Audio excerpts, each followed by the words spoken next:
Welcome to Assist College of Arts and Commerce. This is Assist Edupedia.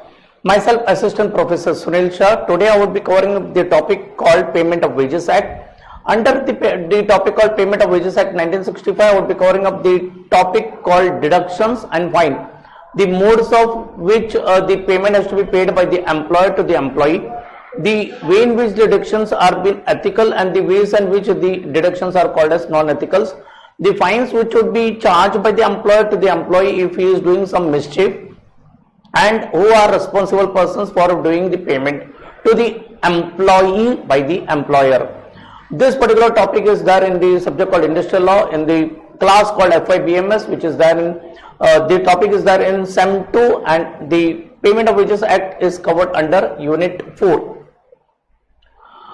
Now coming to the topic that is called Payment of Wages Act 1965. What is the purpose of establishment or incorporation of the Act? The purpose of the Act is primarily intended to help the industrial workers who do not earn a lot of money. Those workers who are daily wages, or those who are getting the payment fortnightly, or those who are getting the wages who are per month. Those the intention is to get them the payment should be secured for the work they are putting into their organization. It covers all the employees who work in the factory through a subcontractor or contractor, or through a direct or indirect, or directly to the railway administration, and also who operate in the industrial sector. So the employees which are being covered under the Act is called the workers who are working in factory, workers who are working in industrial establishment, or those workers who are working in the railway administration. The limit is been raised to the salary of INR, that is Indian National Rupees 24,000 per month by the Indian government as per the Amendment Act of Payment of Wages in 2017. Initially it was lesser amount, now it has been increased to 24,000 per month. What is the objective of this Act? The objective of the Act is to prohibit improper wage deduction and eliminate them if there is improper. The Act provides the regular and timely payment of the wages on or before 7th day or 10th day once the wage period has exceeded 100 workers. So the wage period should be paid to the workers for 1 month, and the time of payment of the salary or the wages should be 7th of the next month or 10th day of the next month if the number of workers are more than 1,000. The prevention of improper deduction from wages and arbitrary fines are also being highly implemented in this particular Act called Payment of Wages Act 1965. Coming to the next objective of the Payment of Wages Act, the Act guarantees the payment of wages on time and without any deduction except which are authorized deduction as per the Act. The person who are responsible for the payment of wages, fixation of the wage period, and the time and mode of payment of wages and the permissible deduction are also been explained in this ongoing slides. Permissions for which the fines may be imposed by him, and also sealing of the fines, and also a machinery to hear and decide the complaints of the industrial workers and regarding the deduction of the wages, or if there is a delay in payment where the worker should go and where the hearing would be done, and the penalty which will be imposed by the to the employer for malicious or unhealthy deductions and for the vexatious claim if the workers are being claiming. Now coming to the importance of the Act is that the major goal of the Act is to control and timely payment of the few types of the employees who operate in the industry. If there is a problem of a grievance, there should be prompt and effective machinery to resolve the problem, and there should be a provisions in the state for a remedy of the wages earned while working in the office. Coming to the wage of period fixation, the Act ensures that there is a salary to be paid to the employees which will be done within 1 month only. So students, please remember the wage period which has been fixed as per the Act is 1 month only. It cannot exceed 1 month, but it can be paid on fortnightly basis, or it can be paid on weekly basis. The salary term cannot exceed 1 month under any circumstances which the Act says. The Payment of Wages Act under the Act can be chosen on day-to-day basis, week-to-week basis, on month-to-month basis, or fortnightly basis, but it cannot exceed 31 days. It indicates that the wage period should be paid on time and without delay, and if that is not been paid, then the workers can complain and go to that particular machinery where the grievance are been settled, and the representative will be held responsible who are not paying the wages to the worker on time. Now coming to the important aspect, who are the persons who are responsible for payment of the wages? For every employer, there should be a responsible for the payment of wages to be paid to the employees by the employer. In case of factory, the manager of the factory or the plant is responsible. In case of industrial or other establishment, the person who are responsible would be the supervisor or those person who are having the immediate control and who has the authority to sanction the leaves are responsible for the payment of wages to that particular persons who are working in establishment. In case of railways, a person nominated by the railway administration is responsible for payment of wages, or a contractor, then the person designated by such contractor who is directly under this charge. So those persons who are working under the contractor, then those persons who has been assigned to control over that particular contract workers is responsible for payment of wages.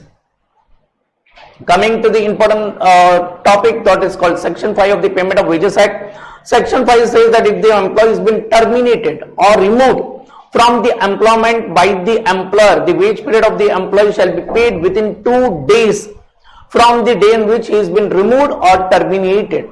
So student, if a person has been terminated or removed, the salary should be paid within 2 days of his termination or removal.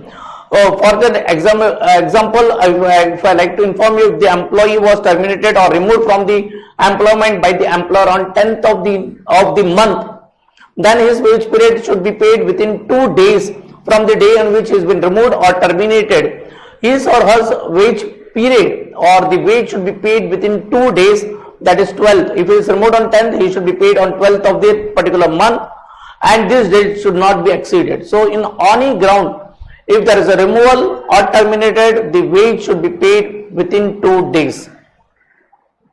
Coming to the Section 6 of the Payment of Wages Act, it deals with that the wages should be paid in current coin or currency notes and or by check or by crediting the wages into the account of that particular workers by after obtaining his consent by the employer to the employee.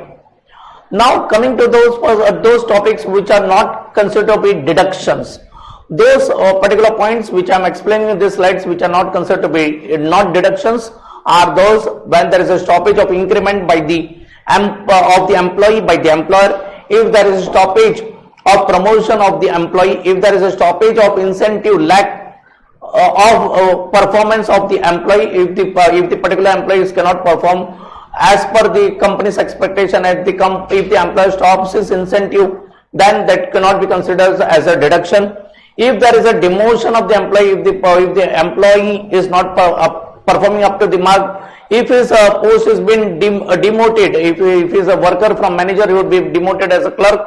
If he is a clerk, if he has been demoted as a peon, in such cases of demotion, when the salary has been decreased, it cannot be considered as a deduction. Or if there is a person, or if the employee has been suspended, it cannot, and if his salary has been stopped on any ground, it cannot be called as deduction. Now coming to the important aspect, that is Section 7 subsection 2 of the Payment of Wages Act, which speaks about the deduction. Students, in this particular slides, in this particular video, I will be explaining you different modes of deduction which have been authorized, which have been permissible as per the Act. The first deduction is fine which has been authorized, permissible is called as deduction. Deduction can be for absence from his duty, deduction for damage or loss of the good made by the employee due to his negligence.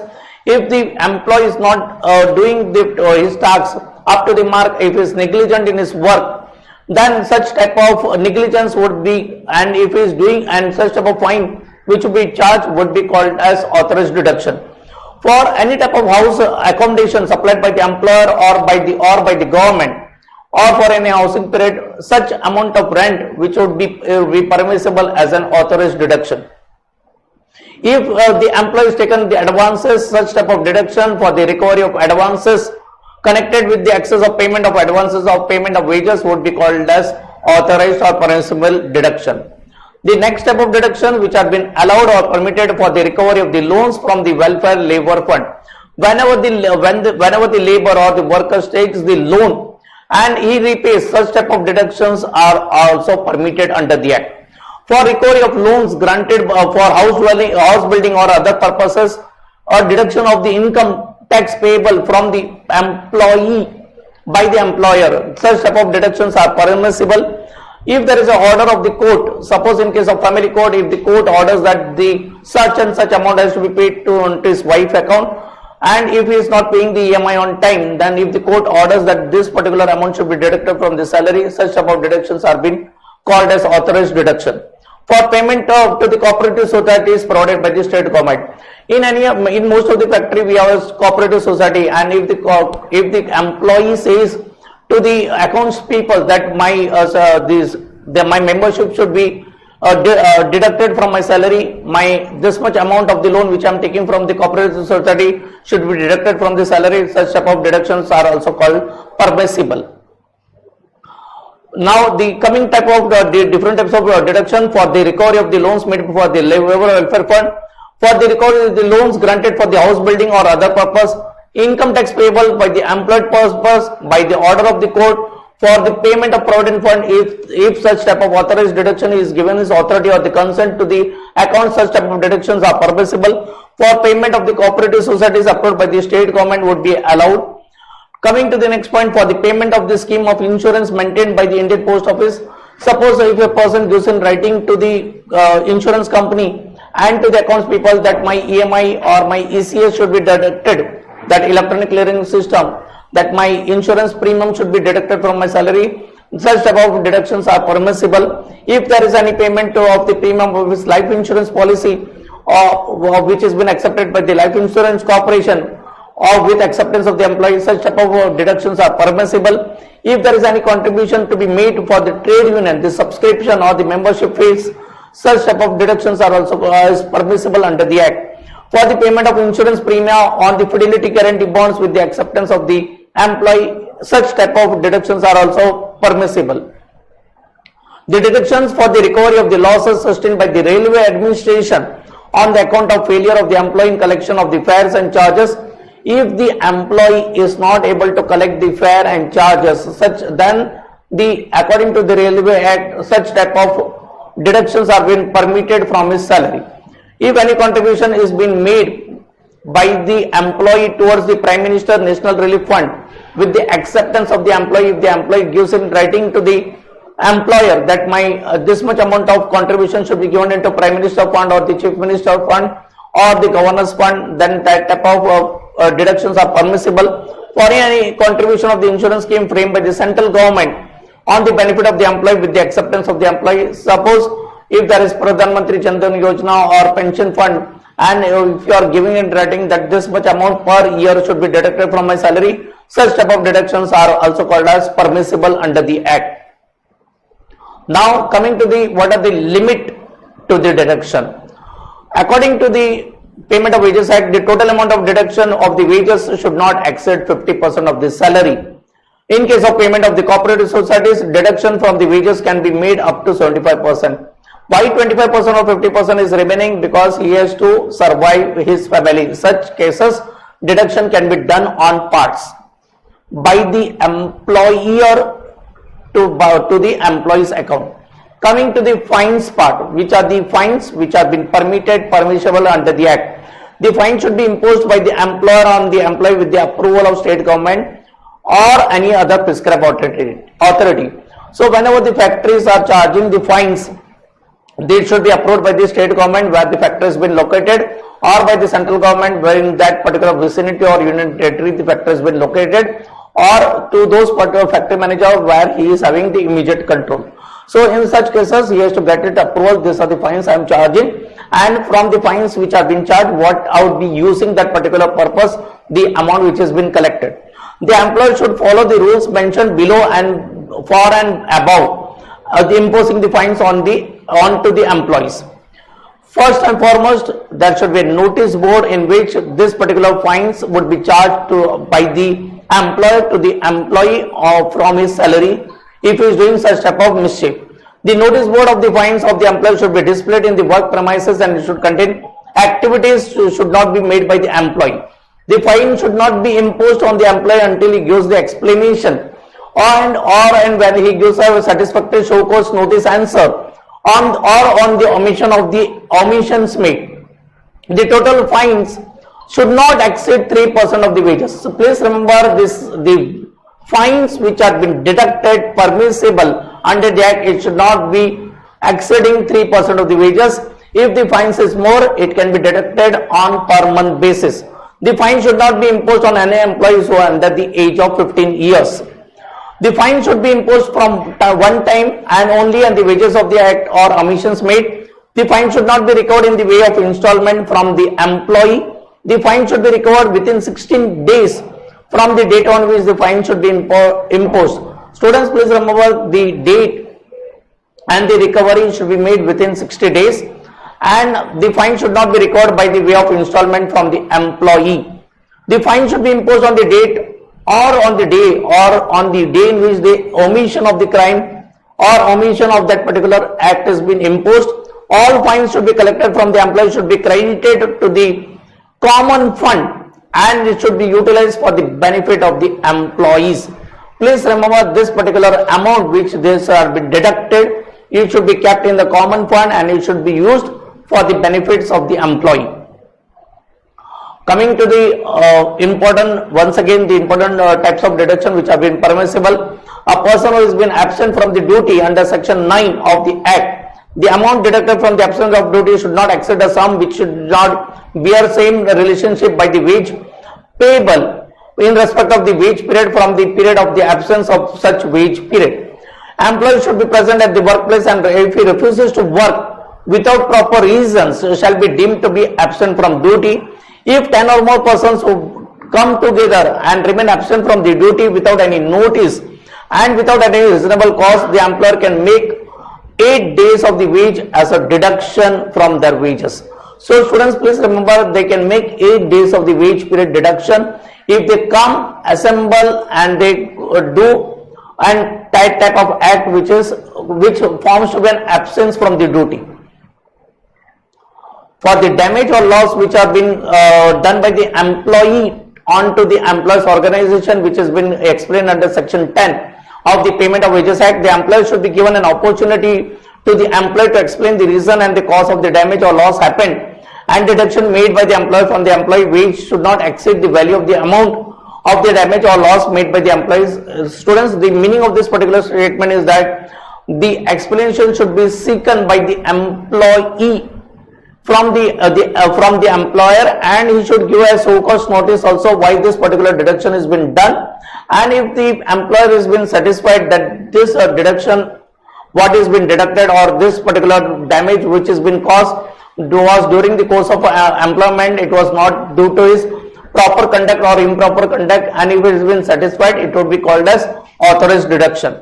Section 2 subsection 2 of the act says that all such deduction and all realization thereof shall be recorded and registered, and the register should be kept in a proper custody with the factory manager, which can be audited by the factory inspector as and when he comes.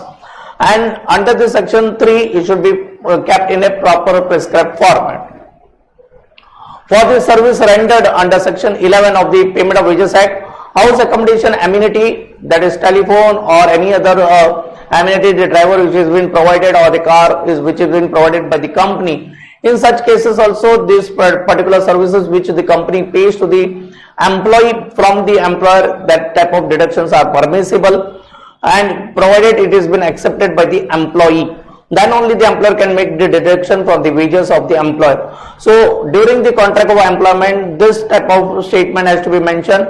If the car has been provided, if the driver has been provided, that type of salary or his expenses are deducted from the salary, that has to be mentioned. That means the consent has to be obtained. Deduction should not be exceeded as the amount equivalent to the value of the house accommodation, amenity, or the services supplied. So deduction should not be equivalent, it should be in parts. For the recovery of advances or the loan which has been taken under section 12 of the Payment of Wages Act, in case of the advance paid to the employees by the employer, then such type of advances should be recovered in installment. but the employer should not recover the advances given for the traveling expenses of the employee. So he has the right only to deduct the advance, but not the right to deduct the traveling expenses. Thank you from my side, students. In this particular video, I had explained you that of authorized deductions, fines, who are the persons responsible for the payment of wages act, and where to report when there is unauthorized deduction. Thank you from my side.